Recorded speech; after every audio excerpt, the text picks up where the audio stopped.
जय हिंद साथियों। कैसे हैं आप लोग? आशा करते हूँ आप लोग अच्छे होंगे, मस्त होंगे और अच्छे से पढ़ाई कर रहे होंगे। जैसे कि आपने देखा कि पिछले 2 दिनों से प्रैक्टिस बैच चल रहा है। उत्कर्ष प्रैक्टिस बैच चल रहा है जिसमें हम भारत का भूगोल पढ़ा रहे हैं और उसकी जो है क्रम वाइज जो है सीरीज चल रही है। ठीक है, तो आज हम लोग देखेंगे उत्कर्ष प्रैक्टिस बैच के सापेक्ष हम लोग देखेंगे पर्वत, चोटियां, घाटी, दर्रे, हिम्मत, तटरेखा। ठीक है, तीसरा प्रैक्टिस सेट आज है। तो सब लोग कलम कॉपी लेके बैठ जाएं। ठीक है, तो स्टार्ट करें। डी पॉजिटिव होकर स्टार्ट करते हैं। चलिए, पहला क्वेश्चन है, कौन सा सबसे ऊंचा पर्वत शिखर है? ठीक है, इसमें हम लोग देखेंगे कि सबसे ऊंचा पर्वत शिखर की अगर बात करें तो ये तो एवरेस्ट की बात करें तो इसकी ऊंचाई 8,848.80 मीटर। ठीक है, क्लियर। क्योंकि एवरेस्ट की जो ऊंचाई है लगभग हम थोड़ा थोड़ा कई करोड़ों साल पर जो है थोड़ा थोड़ा बढ़ती रही है। ठीक है, क्योंकि कुछ दिन पहले आप देखोगे इसका जो डाटा था वो 8,848 थी, लेकिन अभी लेटेस्ट डाटा 8,848.80 है। अगर ऑप्शन में इतना आता है तो आप इसको सही कर लेंगे, यही होगा। ठीक है, क्लियर। तो इसका आंसर क्या होगा? सबसे ऊंचा पर्वत शिखर माउंट एवरेस्ट। ठीक है, और ये है कहां? नेपाल में। ठीक है, नेपाल में इसे कहते क्या है? सागर माथा। सागर माथा, इसका शाब्दिक अर्थ होता है आकाश, आकाश का सिर। ठीक है, कंचनजंगा की अगर हम बात करें, इसका आंसर तो ऑप्शन नंबर ए होगा। कंचनजंगा की बात करें तो ये जो है विश्व की तीसरी सबसे बड़ी चोटी है। सबसे बड़ी चोटी है और भारत की प्रथम। ठीक है, क्लियर। तो सबसे ऊंचा पर्वत शिखर कौन सा है? Mount Everest. अगला क्वेश्चन हम लोग देखेंगे, भारत की सर्वोच्च पर्वत चोटी कौन सी है? अब बात भारत की आ गई। ठीक है, तो ये जो गॉडविन ऑस्टिन है ये जो है पीओके में है, पाक अधिकृत कश्मीर में। पाक अधिकृत कश्मीर, यानी पूरी तरह से ये भारत में नहीं, तो ये तो होगा नहीं। ठीक है, दूसरा कंचनजंगा, तीसरा नंदा देवी, और ये नेपाल में है। अभी हमने प्रीवियस क्वेश्चन में देखा था नंदा देवी, ये भी जो है भारत में है, उत्तराखंड में।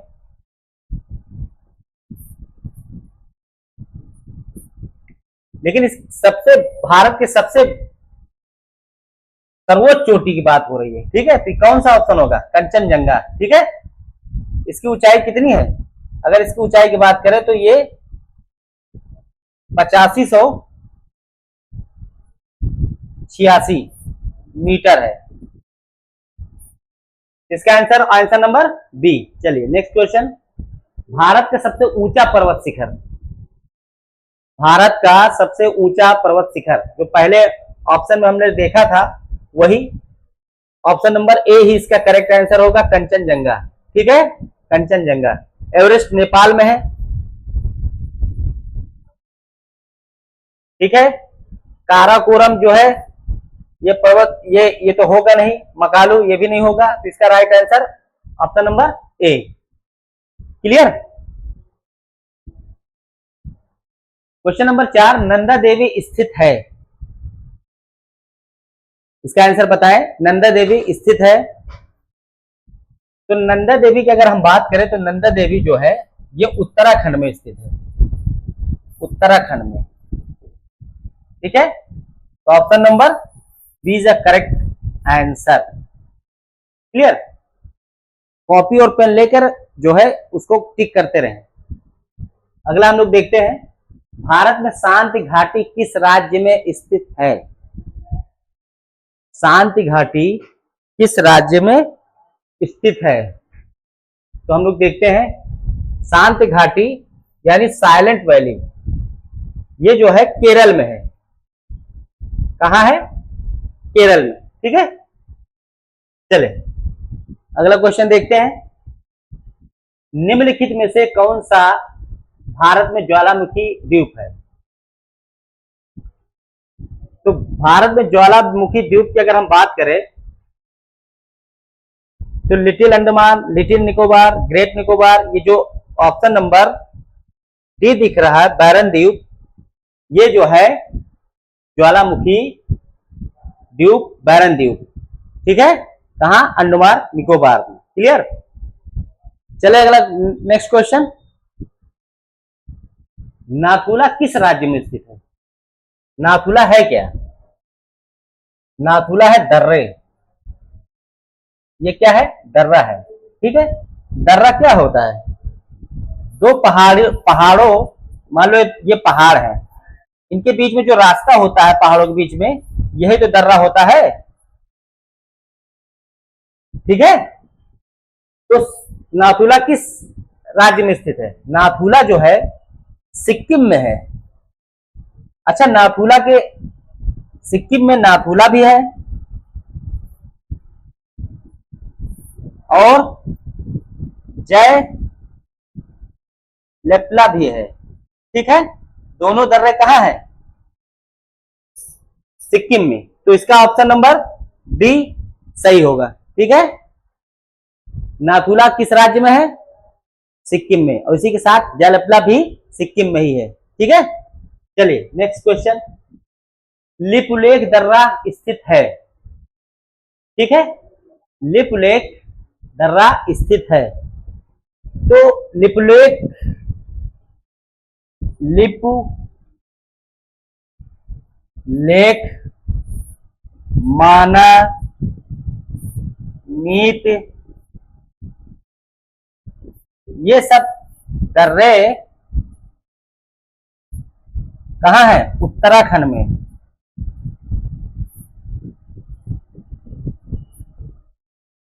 तो ऑप्शन इसको मैच कराइए। जम्मू कश्मीर रॉन्ग, हिमाचल प्रदेश ये भी गलत, Uttarakhand this is the correct answer, option number C. ठीक है, चले नेक्स्ट क्वेश्चन। क्वेश्चन देखते हैं अगला क्या है भाई।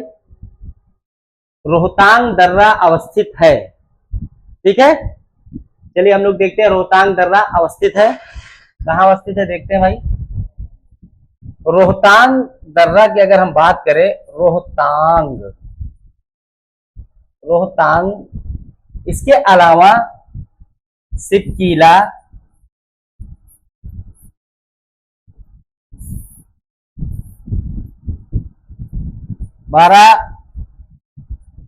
बारालाचला, ये सब सभी दर्रे जो है कहाँ है?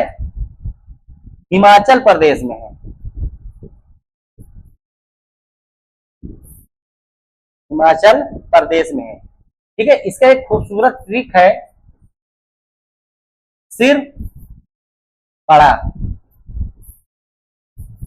ट्रिक, इसको नोट डाउन कर लेंगे। से सिपकीला, रा से रोहतांग, बड़ा से बड़ा लाचा। ठीक है, क्लियर? इसका आंसर क्या होगा? Himachal Pradesh, option number A is the correct answer. ठीक है, देखिए हम पढ़ा रहे हैं, आप पढ़ रहे हैं, ये तो चलता ही रहेगा, लेकिन थोड़ा सा कनेक्ट होना बहुत जरूरी है। ठीक है, आप सुबह उठिए, जो क्वेश्चन जो आपको टॉपिक टफ लगे सबसे पहले मॉर्निंग शिफ्ट में आप उसे रिवाइज करें। सुबह उठे, जल्दी से उठे, नहा धो के रेडी हो जाए, और जो टफ हो, कोई भी, सारे सब्जेक्ट तो आपको टफ लगेंगे नहीं, लेकिन जो टफ हो उसको सबसे पहले, क्योंकि जब सुबह आप उठते हैं तो माइंड एकदम फ्रेश होता है, आईक्यू लेवल सबसे एक्टिव रहता है, तो सुबह सबसे ज्यादा आप वही सब्जेक्ट रिवाइज करेंगे जो आपको कम आते हैं। ठीक है, तो आप सबसे ज्यादा रिवाइज पे ध्यान दीजिए। ठीक है, उसके बाद जितना जैसे जैसे आप डिक्रीजिंग ऑर्डर में जाएंगे, मतलब जितना जो आपको सब्जेक्ट आता जाएगा उसको आप लास्ट में रखेंगे, पढ़ेंगे उसको भी, ठीक। तो मॉर्निंग से में उठिए और अच्छे से रिवाइज करते रहे कोई भी चीज, और 1 2 जितने भी चीजें हैं उसको रिवाइज करते रहे। ठीक, बी पॉजिटिव रहे, सब अच्छा होता चला जाएगा। चलिए नेक्स्ट क्वेश्चन देखते हैं। माना दर्रा स्थित है, माना दर्रा स्थित है, देखिए उत्तर प्रदेश में दर्रे है ये, तो आप पहले से काट दीजिए। जम्मू कश्मीर ये है ही नहीं, ये भी कट गया। हिमाचल प्रदेश में हमने बताया था सिर बड़ा, सिकिला, रोहतांग, हाँ बड़ा लाचा वगैरह, तो यहाँ तो होगा नहीं। ऑप्शन नंबर डी भाई, माना नीति लिपलेक वगैरह कहाँ है? उत्तराखंड में ही तो है। इसका ऑप्शन नंबर सी। ठीक है, चले अगला क्वेश्चन देखते हैं। निम्न में कौन सा हिमनद सबसे बड़ा है? हिमनद जो है सबसे बड़ा है, अगर हिमनद की बात करें तो सबसे बड़ा जो है सियाचिन है। इसकी लंबाई 76 किलोमीटर है। ठीक है, सियाचिन। ठीक है, बाल्टोरो की बात करें तो ये लगभग 65 किलोमीटर है। दियाफो की बात करें तो 62 किलोमीटर है। ठीक है, चलिए इसका आंसर कौन हो क्या होगा? सियाचिन, जिसकी लंबाई 76 किलोमीटर। सबसे बड़ा हिमनद निम्नलिखित में कौन सा है? सबसे बड़ा हिमनद कौन होगा भाई? आंसर पढ़िए, क्वेश्चन पढ़िए। कंचनजंगा, गंगोत्री, क्रूंडुलून, केदारनाथ, क्या होना चाहिए? सबसे बड़ा हिमनद। ठीक है, तो सबसे बड़ा हिमनद की अगर हम बात करें तो गंगोत्री सबसे बड़ा है। गंगोत्री से ही तो केदारनाथ, अलकनंद, सॉरी भागीरथी, भागीरथी प्लस अलकनंदा, ये दोनों आकर जो है गंगा का रूप धारण करती है। ठीक है, गंगोत्री, गंगोत्री से ही तो निकली है, तो ऑप्शन नंबर बी। चले आगे। मेघालय का पठार भाग है, मेघालय का पठार भाग है। अगर इस तरह से आप मैप देखेंगे, इस तरह से,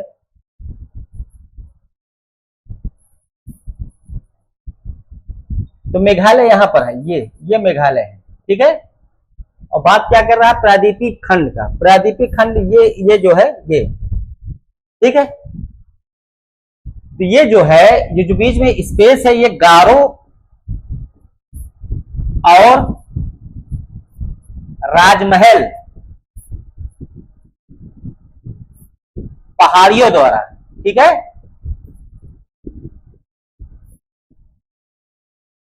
अलग होता है, अलग होता है। ठीक है, नहीं तो ये जो आप देखेंगे मेघालय का पठार, ये जो है प्रायद्वीपीय पठार का ही भाग है। ठीक है, क्लियर? ये गारो और राजमहल पहाड़ियों के द्वारा अलग हो जाता है, तो ये इसी का ही भाग है। तो अब ऑप्शन पे आते हैं हम लोग। मेघालय का पठार भाग है हिमालय श्रेणी का, गलत। पूरी घाट का, गलत। सतपुड़ा, ये भी रॉन्ग है। तो option number B is the correct answer. तो मेघालय का पठार किसका भाग है? प्रायद्वीपीय खंड का। ठीक है ना? चले, चलो अगला क्वेश्चन हम लोग देखते हैं। कौन सा पठार अरावली एवं विंध्य श्रेणियों के मध्य स्थित है? बहुत अच्छा क्वेश्चन है भाई। कौन सा पठार अरावली और विंध्य श्रेणी के मध्य स्थित है? इस तरह से ये हमने ड्रॉ किया।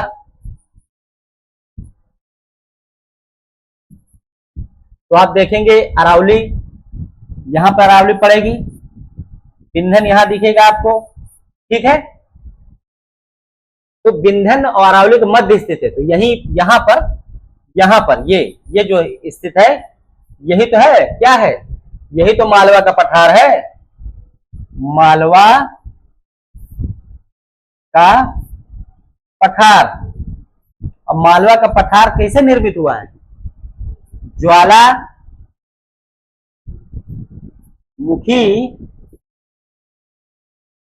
के लावा से, ठीक है, ज्वालामुखी उद्गार हुआ, जिस लावा निकलने से ही मालवा के पठार का निर्माण हुआ। यही कारण है कि मालवा के पठार पे काली मिट्टी देखने को मिलती है, ठीक है।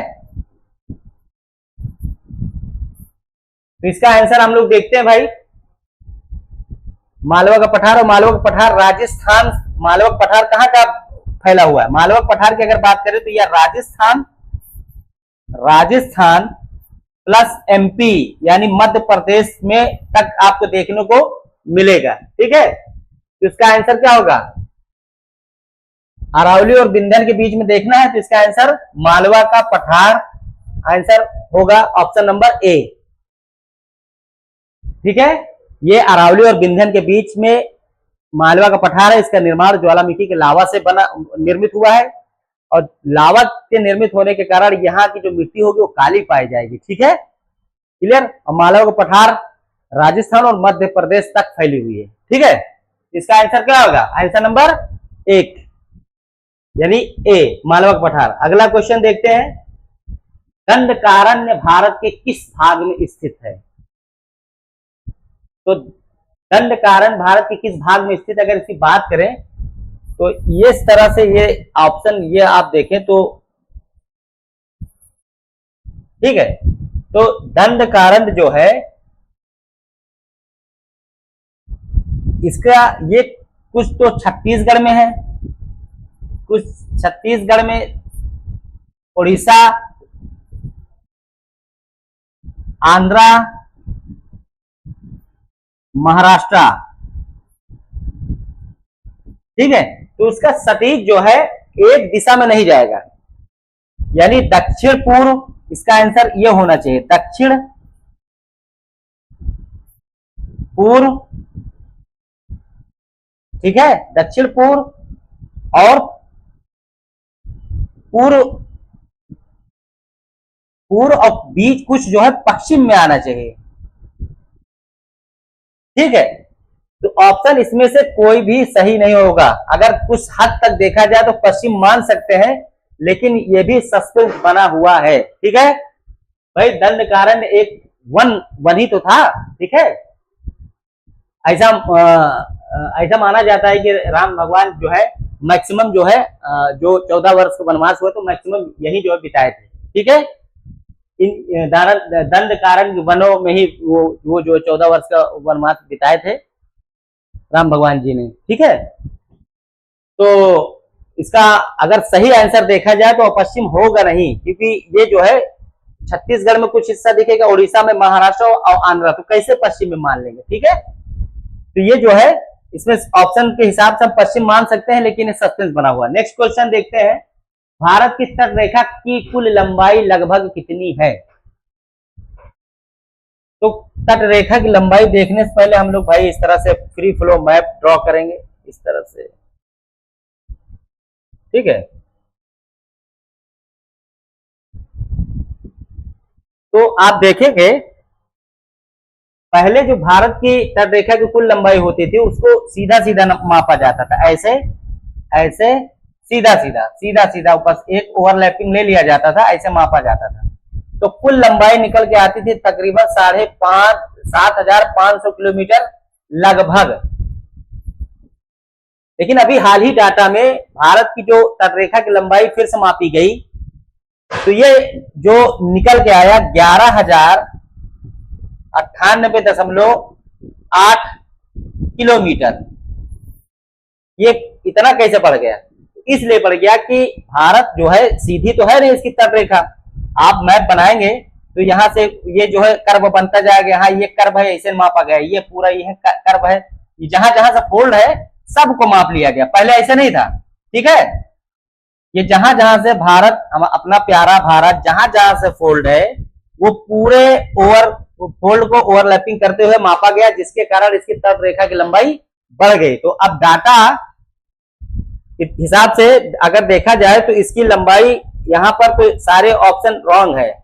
इसको अगर मोटा मोटा 11,098.8 किलोमीटर लेटेस्ट डाटा है, ठीक है। इसका आंसर ई मान लो आप, ठीक है।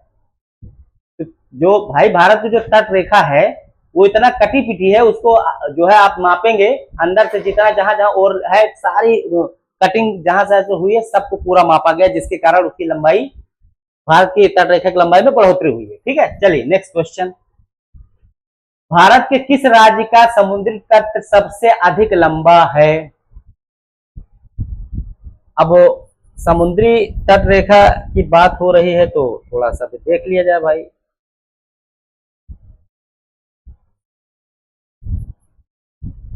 तो देखिए यहां पर ये जो है ये गुजरात है, गुजरात, ठीक है, गुजरात। यहां आपको महाराष्ट्र दिखेगा, यहीं पर ये गोवा है,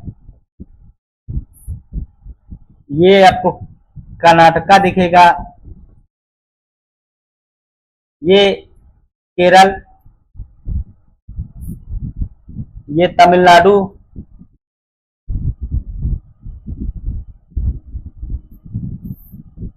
ये आंध्र बेल्ट दिखेगा, ये उड़ीसा, ये बंगाल यानी पश्चिम बंगाल। तो इसकी सबसे ज्यादा लंबाई गुजरात की पहला, ठीक है। दूसरा नंबर पर तमिलनाडु, ठीक है, क्लियर। तीसरे पर आंध्र प्रदेश, चौथे पर महाराष्ट्र, पांचवें पर पश्चिम बंगाल, सबसे छोटी गोवा की तटरेखा 176 किलोमीटर, महाराष्ट्र गुजरात की 23,340 किलोमीटर लगभग। सबसे ज्यादा किसकी है? जीटी की है, गुजरात की। सबसे कम गोवा की, गोवा की कितनी है? 176 किलोमीटर ओनली। तब इसको मैच कराइए। आंध्र प्रदेश रॉन्ग, सबसे ज्यादा पूछा गया है भाई, लंबी पूछा गया है। गुजरात, महाराष्ट्र, तो answer number B is a correct answer. सबसे ज्यादा तट रेखा किसकी लंबी है? गुजरात की, ठीक है। सबसे छोटी किसकी है? गोवा की। गुजरात की तट रेखा की लंबाई कितनी है? 2340 किलोमीटर लगभग, ठीक है। और गोवा की लगभग 176 किलोमीटर। सबसे छोटी गोवा, सबसे बड़ी गुजरात। चले अगला क्वेश्चन नंबर नेक्स्ट। प्राचीन भारतीय ऐतिहासिक भूगोल में रत्नाकर नाम सूचक था। रत्नाकर का मतलब है, ठीक है, रत्नाकर नाम दिया गया हिंद महासागर को, इसलिए कि ऐसा मान्यता था, ऐसा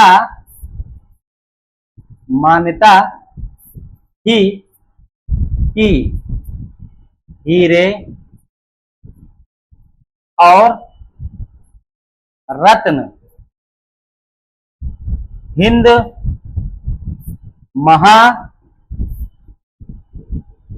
महासागर में पाए जाते थे,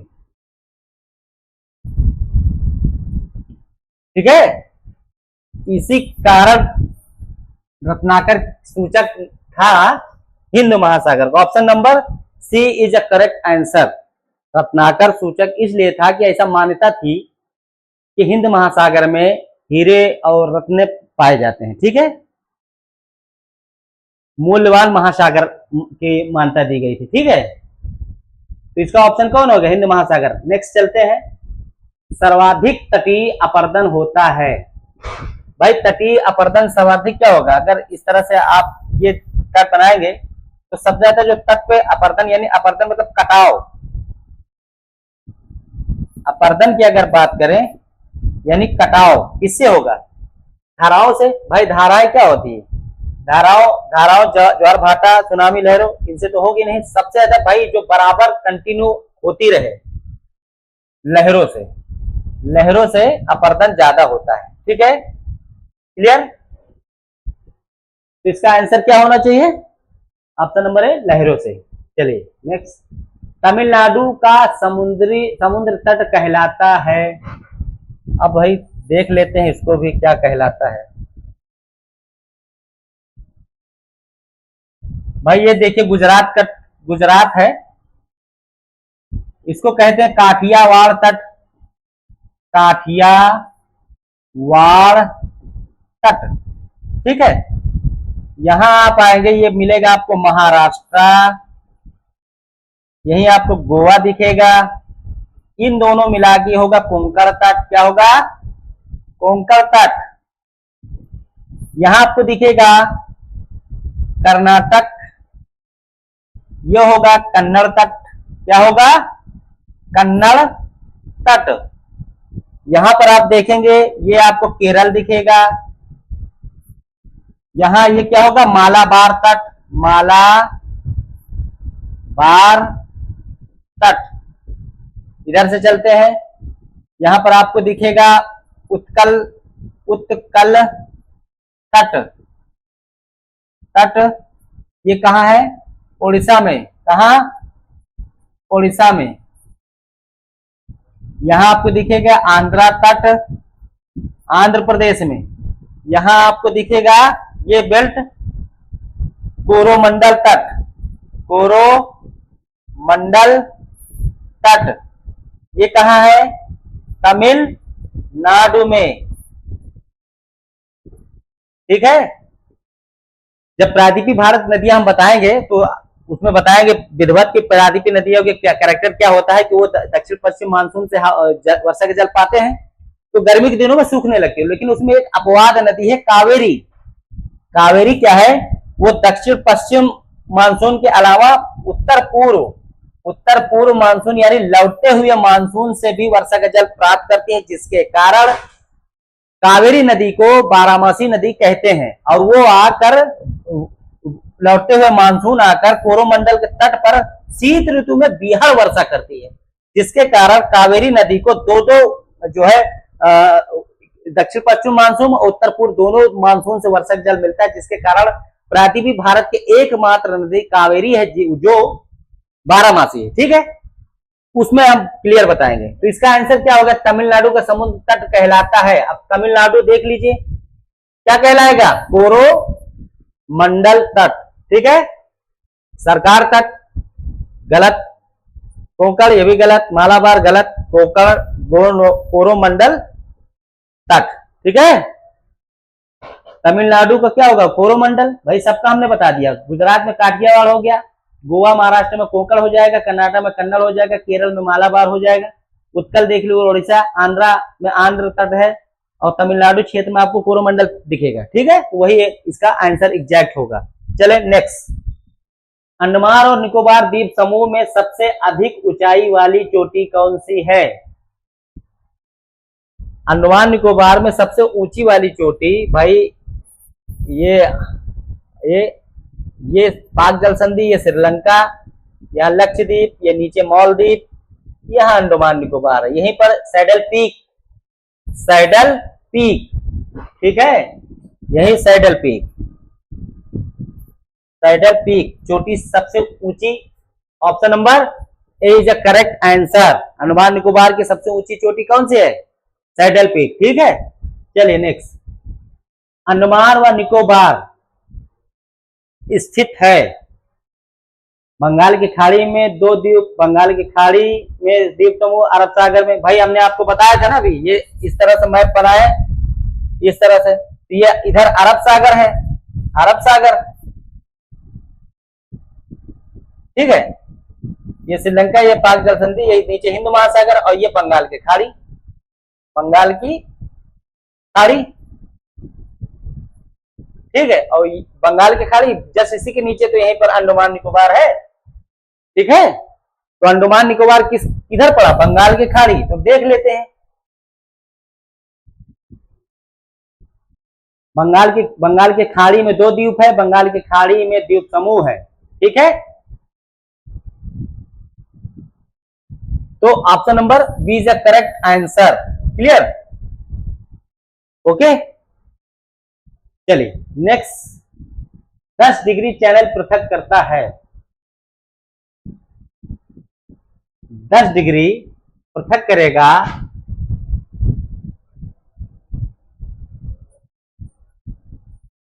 अनि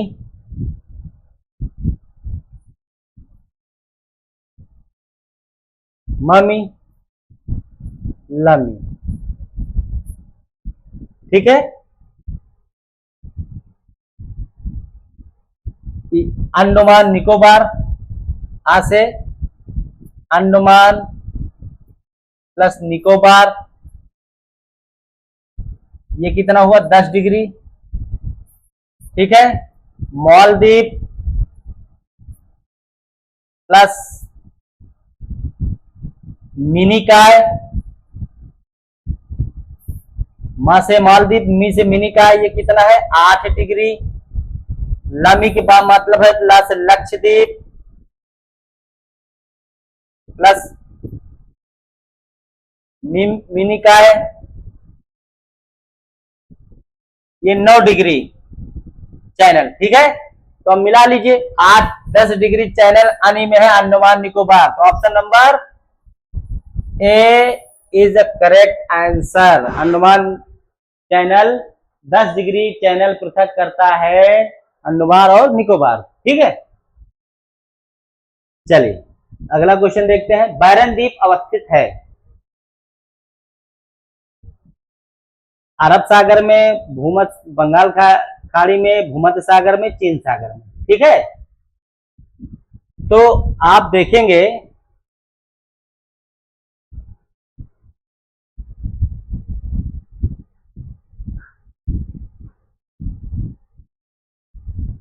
बैरन द्वीप ये बंगाल की खाड़ी में स्थित है। ठीक है, क्लियर। चलिए, श्रीहरिकोटा द्वीप अवस्थित है, श्रीहरिकोटा द्वीप अवस्थित है चिल्का झील के समीप, महानदी के मुहाने के समीप, पुलिकट झील के समीप, गोदावरी के मुहाने के पास। तो इसका आंसर क्या होगा, पुलिकट झील के पास। ठीक है, और यही श्रीहरिकोटा से PSLV और GSLV, ठीक है, जो रॉकेट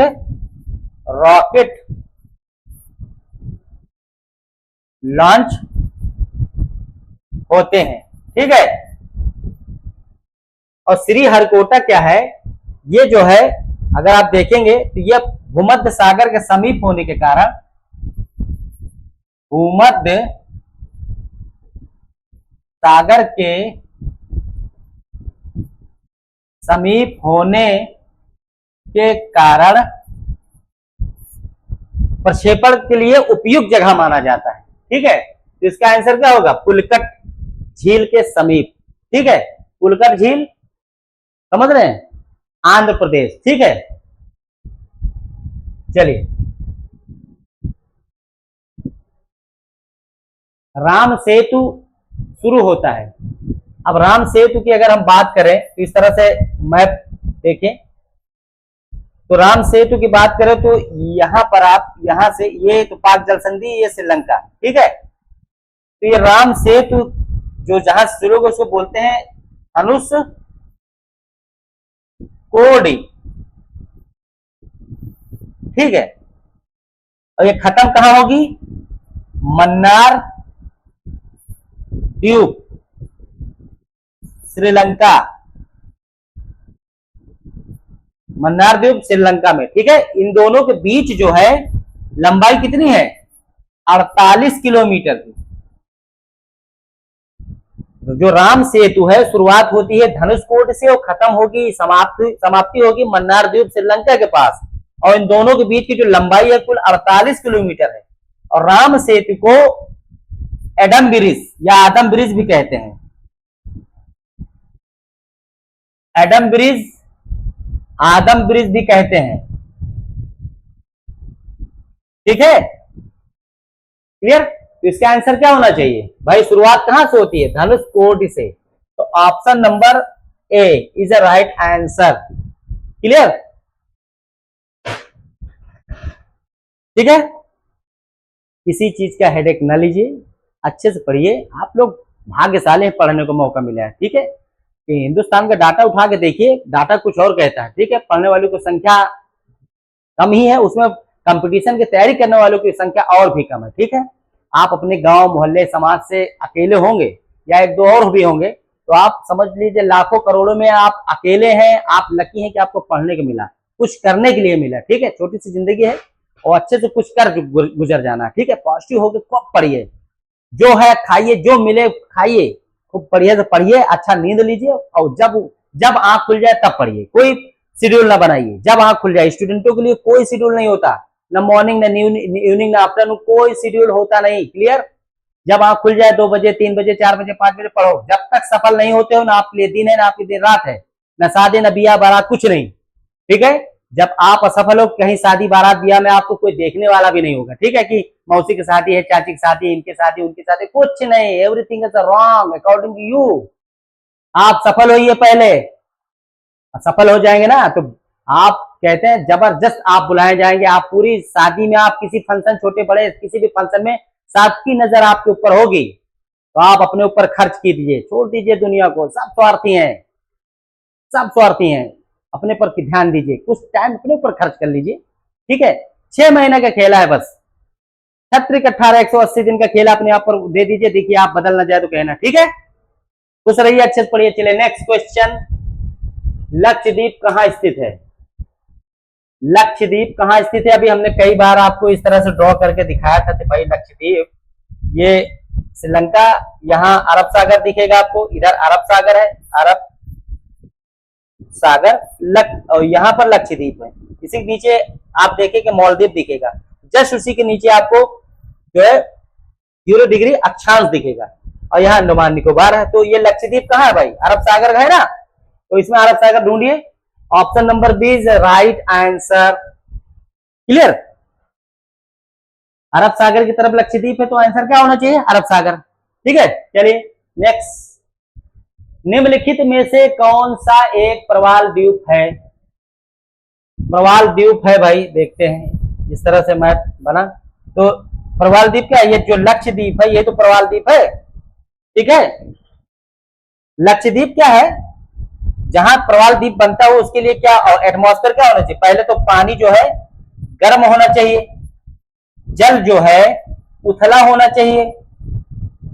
ठीक है, ये जो एटमॉस्फेयर बनेगा वहीं पर जो है प्रवाल भित्ति बनेगी। ठीक है, लक्षद्वीप जो है बहुत लाजवाब घूमने की जगह है। ठीक है, लक्षद्वीप, जस्ट उसी के नीचे आप देखेंगे मालदीव। ये पर्यटकों के लिए जो है आकर्षण का केंद्र है। किसके वजह से? ये प्रवाल भित्ति की वजह से। ये जो है आप देखेंगे दूर से, कभी ये यहाँ का जल जो है कभी ब्लू दिखेगा, कभी आपको व्हाइट दिखेगा एकदम, कभी आपको येलो दिखेगा। ये प्रवाल भित्ति की वजह से, क्योंकि इनके कलर डिफरेंट टाइप के होते हैं। ठीक है, तो इसका आंसर क्या होना चाहिए? Lakshadweep. Option number D is a correct answer. प्रवाल भित्ति, प्रवाल द्वीप जो है कहां है? लक्षद्वीप में। ठीक है, चलिए नेक्स्ट, निम्न में से कौन सा द्वीप भारतीय तट रेखा के सुदूरवर्ती द्वीप की श्रेणी में आता है? ठीक है, तो सुदूरवर्ती मतलब कि जो दूर स्थित हो, तो ये इस तरह से आप देखेंगे तो यहां पर केरल है। ठीक है, केरल, केरल है। केरल के कोची से ये तकरीबन 398 किलोमीटर पश्चिम की तरफ, यहीं पर आपको मिनिकॉय है, तो ये सबसे दूरी स्थित है, सुदूरवर्त। ठीक है, 398 किलोमीटर दूर स्थित है। क्या इसका नाम है? मिनिकॉय। मिनिकॉय, और मिनिकॉय के ही पर आप देखेंगे दूर दिखता है क्या? मालदीव। तो अभी हमने आपको बताया था ममी। ठीक है, ममी से क्या हुआ था? मालदीव। और मी से क्या हुआ था? मिनिकॉय। तो दोनों एक तरफ होगा ना। ये कितने डिग्री से अलग हुआ था? 8 डिग्री चैनल से। ठीक है, क्लियर? तो यहां पर क्या है आपका? मिनिकॉय है, और जस्ट बगल में ही मालदीव है, तो 8 डिग्री से अलग होता है। ठीक है, तो ये केरल के कोच्चि से 398 किलोमीटर दूरी पर है। तो इस सुदूरवर्ती द्वीप की श्रेणी में आता है क्या? Minicoy. Option number C is right answer, इसका आंसर सी है। ठीक है, क्लियर। चलिए नेक्स्ट देखते हैं। निम्नलिखित में से कौन भारत में ज्वालामुखी द्वीप है? ज्वालामुखी द्वीप है। तो भाई फिर वही आप बनाइए, बिना ज्योग्राफी बिना मैप के अधूरा है। ठीक है, हम ऐसे अंधेरे में बताते रहेंगे, आप अंधेरे में पढ़ते रहेंगे। तो बिना मैप के, जैसे मैप क्या होता है, मैपिंग कर दो तो माइंड में कोई चीज ड्रॉ हो जाती है। कोई भी चीज ज्योग्राफी आप पढ़े तो बिना मैप के ना पढ़े। ठीक है, तो पूछ क्या रहा है, निम्नलिखित में कौन सा भारत में ज्वालामुखी द्वीप है? तो ज्वालामुखी द्वीप देखें, यहाँ पर अंडमान निकोबार दिख रहा है आपको, यहीं पर क्या है, बैरन द्वीप। क्लियर। इसका आंसर क्या होना चाहिए? Option number D. ठीक है, ज्वालामुखी द्वीप, बैरन द्वीप कहाँ है? अंडमान निकोबार में। ठीक है, तो ऑप्शन नंबर डी। अगला, तो ये थी आज की क्लास। ठीक है, तो बी पॉजिटिव होकर पढ़िए, अच्छे से खुश रहिए। ठीक है, कोई किसी का होता नहीं, कुछ टाइम अपने ऊपर इन्वेस्ट करिए। ठीक है, अपने ऊपर इन्वेस्ट करिए और अपने आप को गेस करिए कि मैं हूं क्या। ठीक है, और सबकी कैपेसिटी अलग होती है, सबकी आईक्यू लेवल अलग होता है, सबकी मेमोरी की क्षमता अलग होती है। खुश रहिए, अच्छे से पढ़िए और दिखाइए। जब पढ़ने का मन न करे तो आप अपने विरोधियों को याद करें, अपने खानदान, रिश्तेदार, नातेदार। सबसे बड़े विरोधी कौन? खानदान, रिश्तेदार, नातेदार। उनको याद करिए, क्षणिक याद करें, ज्यादा देर याद करने की जरूरत नहीं, क्योंकि वो तुम्हारे लेवल के नहीं है। क्षणिक याद करेंगे, आपके अंदर एनर्जी बूस्ट हो जाएगी। ठीक है, अच्छे से पढ़िए और हम लोग तो आपके साथ देने के लिए तैयार है। ठीक है, खुश रहिए, जय हिंद।